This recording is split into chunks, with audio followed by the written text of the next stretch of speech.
Salut la compagnie, c'est Jules Melon. Et aujourd'hui, dans l'impro cinécritique, on va taper dans le culte encore et dans l'ancien, puisque causons de Docteur Folamour, sorti en 1964 et réalisé par le grand Stanley Kubrick, qu'on ne présente plus.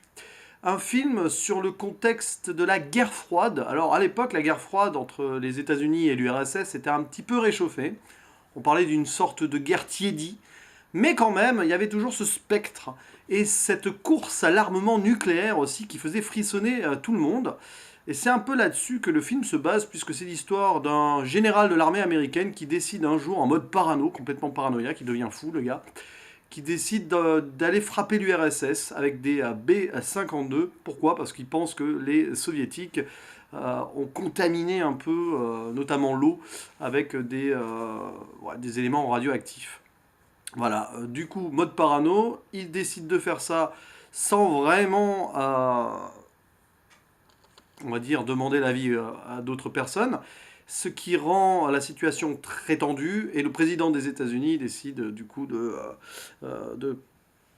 faire une réunion d'urgence afin de pallier à cette situation un peu rocambolesque, parce que sinon, si on ne fait rien, on s'achemine vers une troisième guerre mondiale, une guerre nucléaire, une guerre totale qui provoquerait la fin du monde.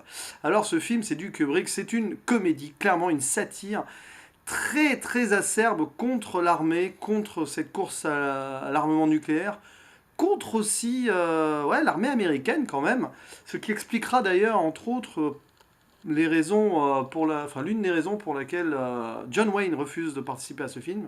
Il devait jouer le rôle du pilote, d'un des pilotes des B-52 pardon, qui devait attaquer l'URSS avec une bombe nucléaire d'ailleurs. Il devait jouer ce rôle-là, un texan, pur américain, pur souche, mais quand il a lu le scénario et qu'il a compris que c'était une satire, il a refusé. Parce qu'il a qualifié le film de gauchiste. Et vous savez que John Wayne, il était très patriote et pas du tout proche de ces idées-là. Au final, nous avons un film avec un Peter Sellers, acteur connu pour son interprétation, entre autres, de l'inspecteur Clouseau dans la saga La Panthère Rose, au cinéma.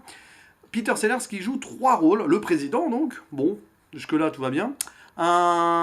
Un Britannique, alors c'est un colonel, me semble-t-il, ouais, c'est ça, un colonel britannique, le colonel Mandrake, conseiller du général Parano, mais aussi, et c'est pour ça que le film s'appelle comme ça, le docteur Folamour qui intervient quand même tard dans le film. Mais ce docteur Folamour, c'est une sorte de scientifique complètement barge, un Allemand, un ancien d'ailleurs, un ancien nazi, clairement, une sorte de scientifique timbré, qui, bon, on va pas révéler trop de choses dans le film, mais bon, il y a des références évidemment au nazisme avec ce personnage, avec un accent aussi, ça c'est la VF, hein, évidemment. Et voilà, il explique aussi dans le film que si jamais une guerre nucléaire, la solution, il a des idées de solutions pour sauver la race humaine assez intéressantes, on va dire. Bref, c'est un personnage totalement décalé qui donne son nom au film, pourquoi pas. On peut comprendre que le film en fait est deux noms, parce que soit c'est Doctor Strangelove ou Docteur Folamour, donc, soit How I Learned to Stop Worrying and Love the Bomb. Ouais, ça c'est le titre original potentiellement alternatif, on va dire, anglais, sinon ce serait en français Comment j'ai appris à ne plus m'en faire et à aimer la bombe. Complètement timbré là aussi. Mais Kubrick ici nous a fait donc une comédie décalée, profondément intéressante, et quand on connaît la carrière de Kubrick, bah, c'est fou parce qu'il a touché à tout, ce gars. Science-fiction, horreur, thriller, film un peu angoissant, et donc ce genre-là. Entre autres, je ne sais pas s'il a fait d'autres films vraiment du genre. J'essaye de me rappeler. Est-ce qu'il a fait des films comiques un peu bizarres, Kubrick, à part celui-ci? Bref, on s'en fiche. C'est un film à voir une fois dans sa vie minimum, parce que c'est culte. Voilà, c'est très intéressant de voir comment Kubrick tourne en dérision la société américaine, aux grandes dames de certains. Et puis, bah, il y a aussi il y a des scènes tordantes, quoi. Après, le scénario en lui-même est assez cousu de fil blanc. Je vais pas révéler ce qui se passe vers le milieu vers la fin du film. Il y a des choses un peu intéressantes quand même. Bien sûr, il y a cette image qu'on connaît du, euh, du pilote d'avion très très bouseux texan, dont l'acteur était exactement, enfin l'acteur est exactement comme ça d'ailleurs. L'acteur qui joue ce personnage, ce pilote texan, pensait vraiment que le film était au premier degré et l'a joué avec sa fibre patriotique et tout. Enfin ça c'est ce que la rumeur dit.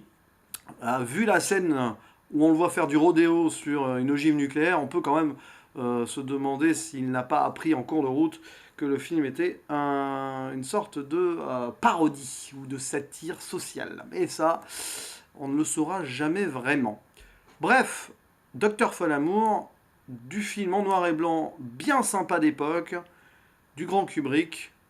En même temps, Kubrick n'a pas fait énormément de mauvais films. Bon, il en a fait des moyens, mais alors voilà, hein, on va pas s'attarder sur le personnage ici. Je parlerai sûrement d'autres de ces films un jour dans cette chronique. Mais pour l'instant, je vous dis à bientôt et prenez soin de vous. Ciao.